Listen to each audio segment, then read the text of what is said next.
পায়েলদের অনুরাগীদের জন্য সুখবর, মা হতে চলেছেন অভিনেত্রী। পর্দায় নয়, বাস্তবেই এবার মাতৃত্বের স্বাদ পেতে চলেছেন পায়েল। সম্প্রতি এই খবর সামনে এসেছে।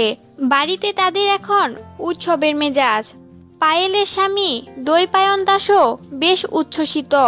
তিনি জানিয়েছেন, পরের মাসের প্রথম সপ্তাহে বাড়িতেই একটি অনুষ্ঠানের আয়োজন করা হয়েছে।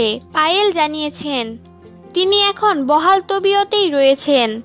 তার শ্বশুরবাড়ির লোকজন কানপুরে থাকতেন, কিন্তু সংসারের নতুন সদস্যের আগমন বার্তা শুনে তড়িঘড়ি চলে এসেছেন কলকাতা। পায়েলকে বেশ যত্ন করছেন সবাই। এপ্রিলের প্রথম সপ্তাহেই বাড়িতে একটি ঘরোয়া অনুষ্ঠানের আয়োজন করা হবে। তবে কি এখন পায়েল কাজ থেকে বিরতি নিচ্ছেন? অভিনেত্রী বলেছেন, টানা এতদিন তিনি কখনো বাড়িতে থাকেননি। ক্রমাগত বাড়িতে বসে থাকতে তিনি বিরক্ত হন, কিন্তু এখন কিছু করার নেই, তাকে বাড়িতে থাকতেই হবে।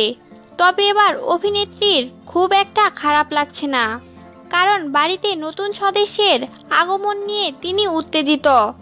তাছাড়া হবু মা হিসেবে একটা বড়সড় দায়িত্বও রয়েছে তার। তাহলে এখন বাড়িতে কিভাবে সময় কাটাচ্ছেন পায়েল? বই পড়ে আর গান শুনে। অকপট অভিনেত্রী, তার সমস্ত কাজ করে দিচ্ছেন দৈপায়ন। পায়েল এখন যা বলছেন তিনি শুনছেন, আর এই সুযোগ বেশ করে কাজে লাগিয়ে নিচ্ছেন অভিনেত্রী। স্বামীকে দিয়ে তিনি যা করাতে চাইতেন তার সবকটা কাজ করিয়ে নিচ্ছেন। দৈপায়নও না করতে পারছেন না।